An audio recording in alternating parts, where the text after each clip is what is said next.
Welcome to MP exam book. आज पढ़ेंगे मध्य प्रदेश पंचायती राज एवं ग्रामीण अर्थव्यवस्था का पार्ट 15। तो चलिए शुरू करते हैं। उससे पहले आप सभी चैनल को सब्सक्राइब कर लें और बेल आइकन जरूर प्रेस कर लें, जिससे आपको मध्य प्रदेश पंचायती राज एवं ग्रामीण अर्थव्यवस्था से जुड़े प्रत्येक वीडियो का नोटिफिकेशन मिल सके। तो चलिए शुरू करते हैं। मध्य प्रदेश के धीमार, भोइस, रेगवार और बर्मिया निम्न में से किससे संबंधित है? तो ये हैं परंपरागत मछली पालन करने वाले समुदाय से। इसका सही उत्तर ऑप्शन डी। मध्य प्रदेश के धीमार, भोइस, रेगवार और बर्मिया परंपरागत मछली पालन करने वाले समुदाय हैं। नेक्स्ट क्वेश्चन है, राष्ट्रीय खाद्य सुरक्षा अधिनियम किस वर्ष लागू किया गया? तो ये लागू किया गया वर्ष 2013 में। इसका सही उत्तर ऑप्शन ए।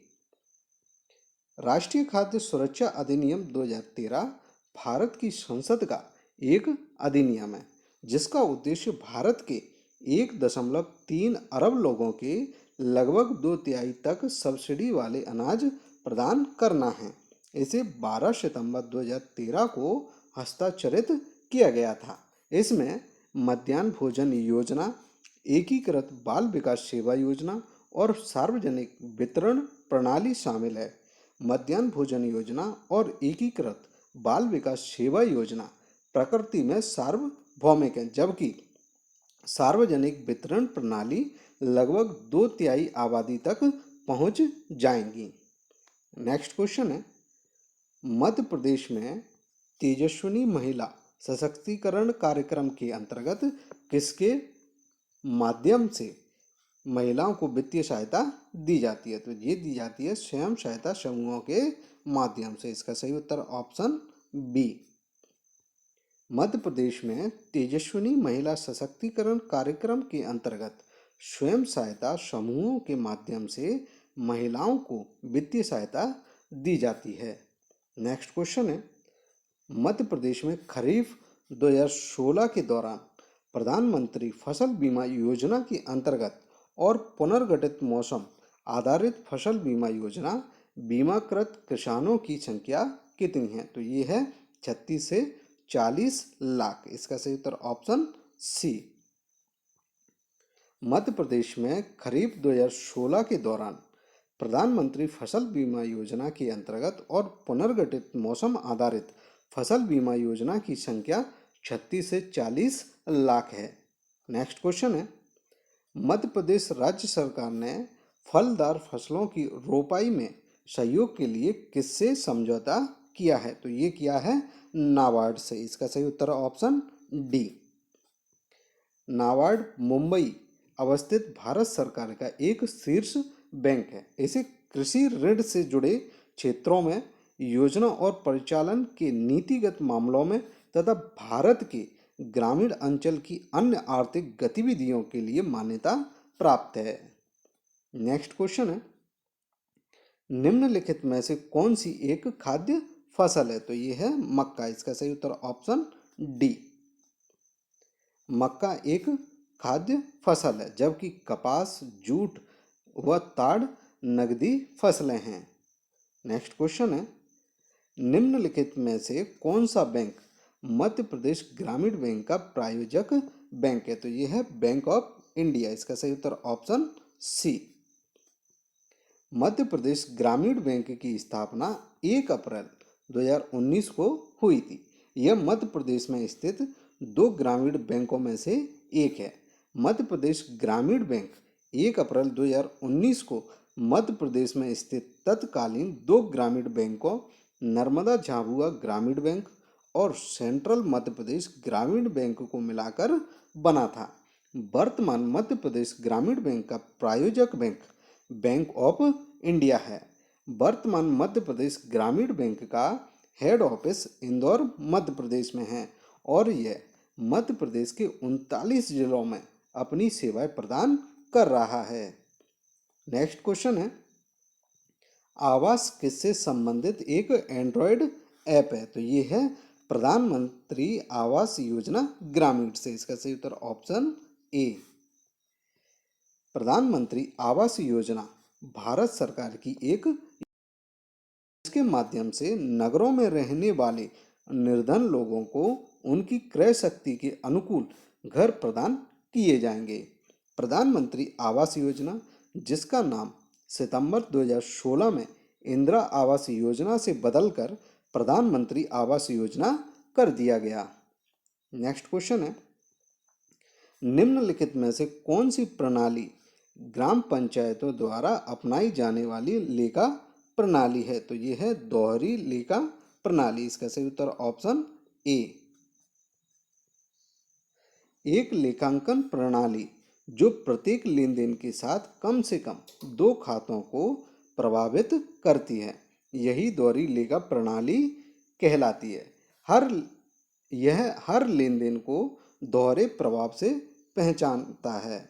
दोहरी लेखा प्रणाली में यदि एक खाते में डेबिट किया जाता है तो किसी अन्य खाते को क्रेडिट किया जाना चाहिए। दोहरी लेखा प्रणाली ग्राम पंचायतों द्वारा अपनाई जाने वाली लेखा प्रणाली है। दोहरी लेखा प्रणाली में प्रत्येक लेन देन विपरीत दिशाओं में कम से कम 2 खातों को प्रभावित करता है। नेक्स्ट क्वेश्चन है, एक स्वयं सहायता समूह की मूल एवं प्रारंभिक निधि क्या है? तो ये है सदस्यों द्वारा किया गया सहयोग। इसका सही उत्तर ऑप्शन बी। एक स्वयं सहायता समूह की मूल एवं प्रारंभिक निधि सदस्यों द्वारा सहयोग है। स्वयं सहायता समूह बैंक से प्राथमिक क्षेत्र में कम दर पर लोन ले सकता है। नेक्स्ट क्वेश्चन है, मनरेगा के अंतर्गत एक मजदूर के पारिश्रमिक खाते में संतुलन के रूप में न्यूनतम कितनी राशि की आवश्यकता है? तो यह है कोई न्यूनतम धनराशि नहीं। इसका सही उत्तर ऑप्शन ए।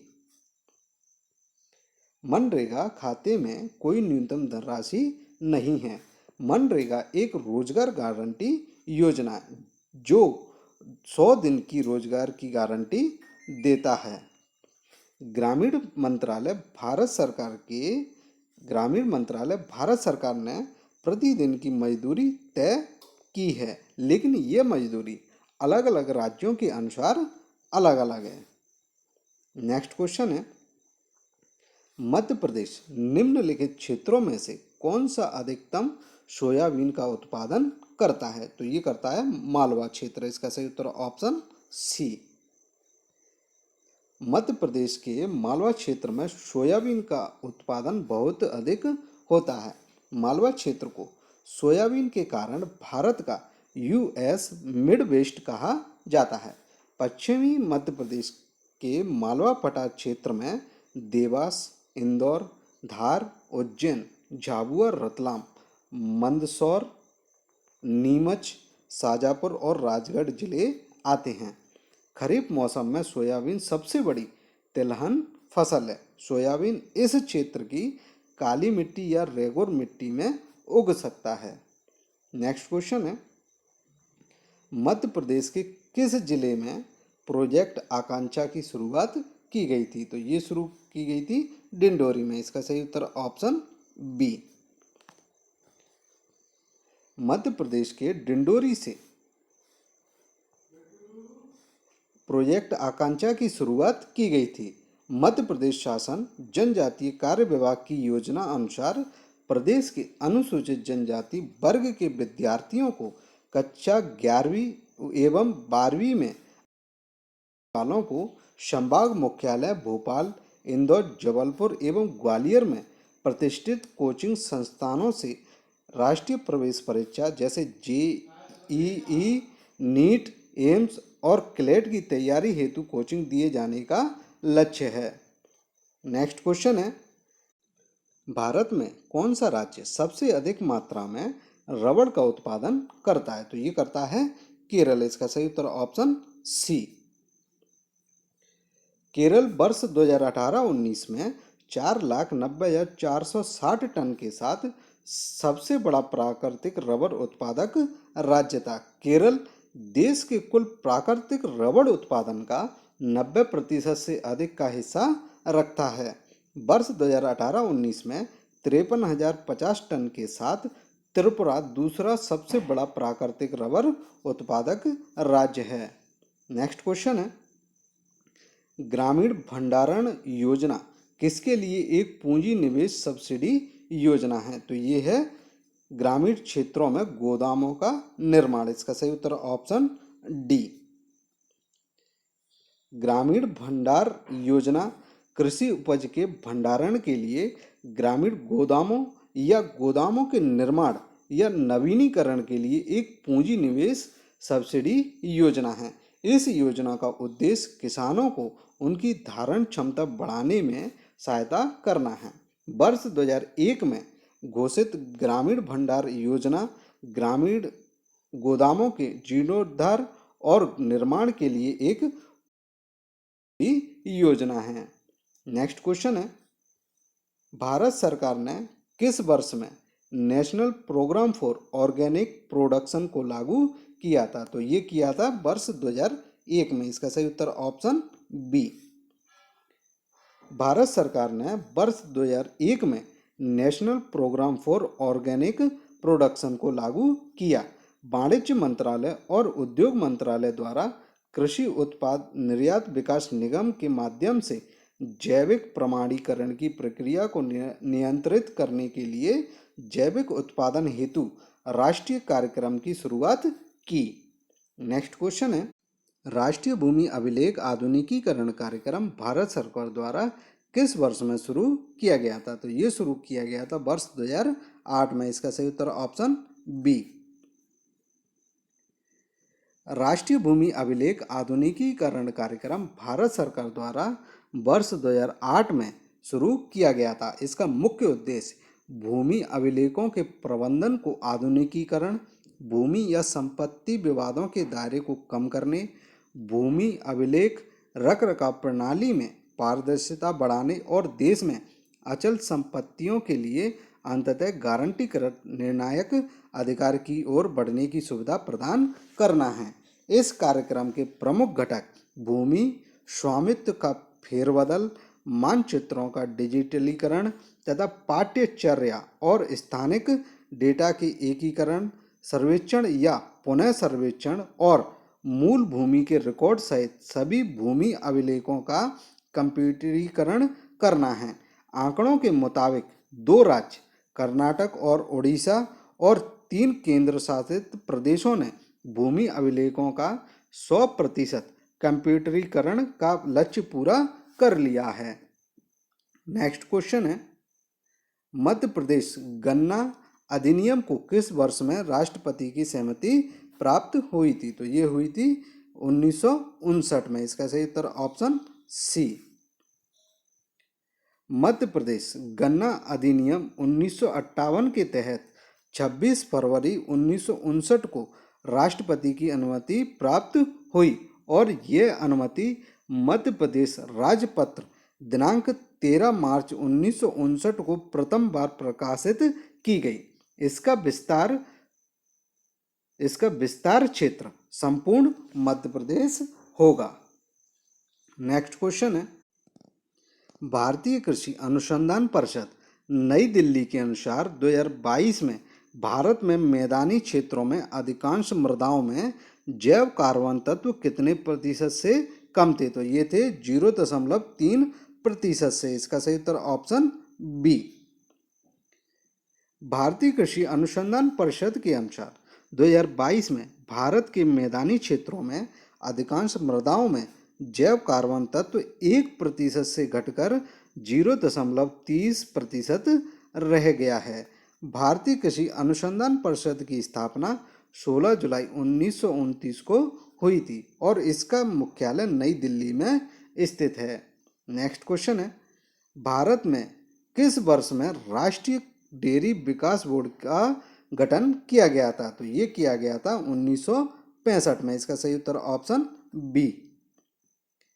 राष्ट्रीय डेयरी विकास बोर्ड की स्थापना 1965 में शोषण के स्थान पर सशक्तिकरण, परंपरा के स्थान पर आधुनिकता और स्थिरता के स्थान पर विकास लाने के लिए की गई थी। इसका उद्देश्य डेयरी उद्योगों को भारत के ग्रामीण लोगों के विकास के साधन के रूप में परिवर्तित करना है। इसका मुख्यालय गुजरात के आनंद शहर में है। अगर आपको वीडियो अच्छा लगा हो तो वीडियो को लाइक, शेयर और चैनल को सब्सक्राइब जरूर करें। Thank you.